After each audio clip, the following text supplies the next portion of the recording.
పిల్లల కోసం ఏదైనా డిఫరెంట్‌గా స్నాక్ ప్రిపేర్ చేసుకోవాలనుకుంటున్నారా?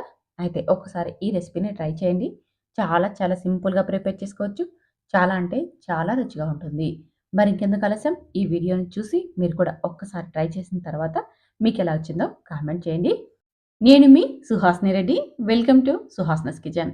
ఈ బఠానీ కచోరీ కోసం 1 కప్పు బఠానీలని తీసుకోవాలి. ఇక్కడ నేను పచ్చి బఠానీలు తీసుకుంటున్నాను కాబట్టి ఎక్కువ సేపు ఉడికించక్కర్లేదు. మీరు ఎన్ను బఠానీ తీసుకుంటున్నట్టయితే రాత్రి మొత్తం నానబెట్టుకోవాలి. అలాగే 7 లేదా 8 విజిల్స్ దాకా ఉడికించుకోవాలి.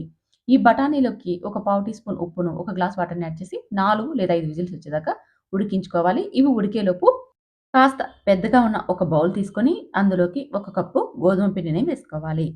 అలాగే ఇందులోకి ఒక 2 స్పూన్స్ దాకా బొంబాయి రవ్వని వేసుకోవాలి. రవ్వ వేసుకోవడం వల్ల మనకి క్రిస్పీగా ఆయిల్ తక్కువ పీల్చుకొని ఇవి చాలా బాగుంటాయి. ఇందులోకి ఒక పావు టీ స్పూన్ చక్కెరని, రుచికి సరిపడా ఉప్పును, ఒక 2 స్పూన్స్ దాకా ఆయిల్‌ని కానీ, బటర్‌ని కానీ వేసేసి ఇదంతా బాగా కలిసేలాగా కలుపుకోవాలి.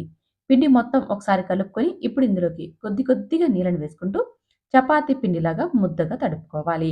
చూడండి వీడియోలో చూపించిన విధంగా, ఈ విధంగా బాగా మెత్తగా చేసేసుకొని చేత్తో మరొక 10 నిమిషాల పాటు బాగా మర్దన చేసుకోవాలి. అప్పుడే పిండి అనేది మనకి సాఫ్ట్‌గా వచ్చేస్తుంది. మనం కలిపి పెట్టుకున్న ఈ పిండి ముద్దకి కొద్దిగా ఆయిల్ అప్లై చేసుకున్నామంటే పిండి అనేది పొడిబారిపోకుండా ఉంటుంది.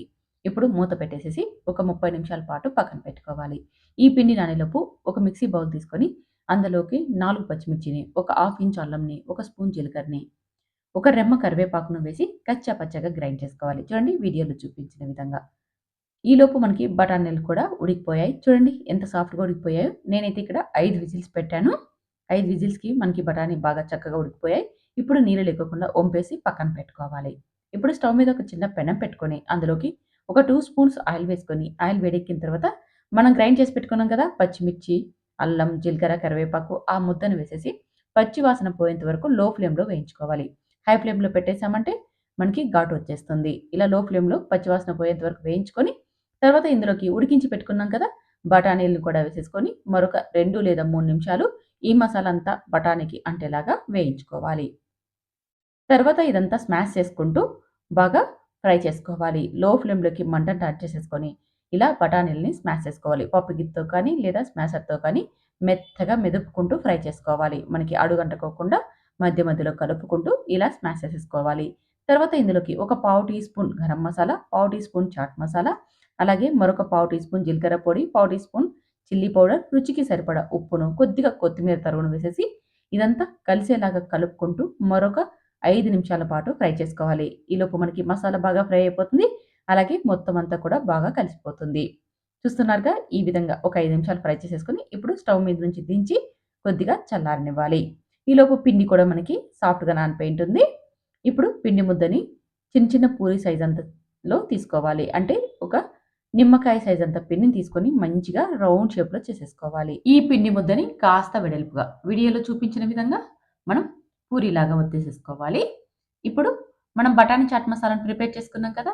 ఆ మసాలాని రౌండ్ షేప్‌లో నిమ్మకాయ సైజ్ అంత తీసుకోవాలి. పిండి ముద్దని ఏ సైజులో తీసుకున్నామో అదే సైజులో ఈ బఠానీ మసాలాని కూడా రౌండ్ షేప్‌లో చేసేసుకొని మనం ప్రిపేర్ చేసి పెట్టుకున్నాం కదా! ఈ పిండి ముద్ద మిడిల్‌లో పెట్టేసేసుకొని స్టఫ్ చేసుకోవాలి. వీడియో చూస్తే మీకి క్లియర్‌గా అర్థమైపోతుంది. ఈ విధంగా మొత్తం అంతా నీట్‌గా సెట్ చేసేసుకొని ఇప్పుడు మరి కాస్త వెడల్పుగా ఒత్తుకోవాలి. వీడియో చూడండి ఈ విధంగా. ఈ విధంగా కాస్త వెడల్పుగా ఒత్తేసేసుకోవాలి. ఇదే విధంగా మిగిలినవన్నీ కూడా మనం ప్రిపేర్ చేసుకోవడమే. ఈ బఠానీ కచోరీ చాలా టేస్టీగా ఉంటుంది. ఇదే విధంగా మీరు మిడిల్‌లో స్టఫింగ్ కోసం ఆలు మసాలాని స్టఫ్ చేసుకోవచ్చు. ఉల్లిపాయ మసాలాని స్టఫ్ చేసుకోవచ్చు. ఇలా రకరకాలుగా స్టఫ్ చేసేసుకొని ఈ కచోరీని ప్రిపేర్ చేసుకోవచ్చు. ఈవినింగ్ టైమ్‌లో పిల్లల కోసం ఈ స్నాక్ రెసిపీ చాలా బాగుంటుంది. తప్పకుండా ట్రై చేయండి. ఇలా ప్రిపేర్ చేసుకున్నాక ఇప్పుడు స్టవ్ మీద డీప్ ఫ్రైకి సరిపడా ఆయిల్ పెట్టుకొని ఆయిల్ బాగా వేడెక్కిన తరువాత మంటను లో ఫ్లేమ్‌లోకి టర్న్ చేసుకొని ఆయిల్‌లో వేసిన తర్వాత మంటను మీడియం ఫ్లేమ్‌లోకి, లో ఫ్లేమ్‌లోకి టర్న్ చేసుకుంటూ బాగా ఫ్రై అవ్వనివ్వాలి. ఇలా 2 వైపులా అటు ఇటు తిప్పుతూ గోల్డెన్ కలర్ వచ్చేదాకా ఫ్రై చేసుకోవాలి. వీటిని నిదానంగా ఫ్రై చేసుకోవాలి. చాలా మందంగా ఉంటాయి కాబట్టి లోపల దాకా మనకి ఫ్రై అయిపోయి మంచిగా పొరలు రావాలంటే లో ఫ్లేమ్‌లోకి, మీడియం ఫ్లేమ్‌లోకి అడ్జస్ట్ చేసుకుంటూ వీటిని నిదానంగా ఫ్రై అవ్వనివ్వాలి. అప్పుడే మనకి బాగా ఫ్రై అయిపోతాయి. చూస్తున్నారుగా ఇలా రంగు మారేంత వరకు వీటిని అటు ఇటు తిప్పుతూ బాగా ఫ్రై చేసి తీసేసుకోవడమే. అంతేనండి. బఠానీ కచోరీ రెడీ అయిపోయింది. చాలా టేస్టీగా ఉంటుంది. చూసారుగా ఎంత ఈజీగా ప్రిపేర్ చేసుకోవచ్చో. ఈవినింగ్ టైమ్‌లో ఇలా బఠానీ కచోరీని ఒక్కసారి ట్రై చేయండి.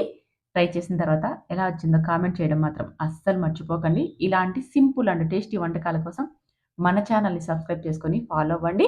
ఇలాంటి ఎన్నో వీడియోలు మీరు సుహాసినీస్ కిచెన్‌లో చూడొచ్చు. Thank you for watching.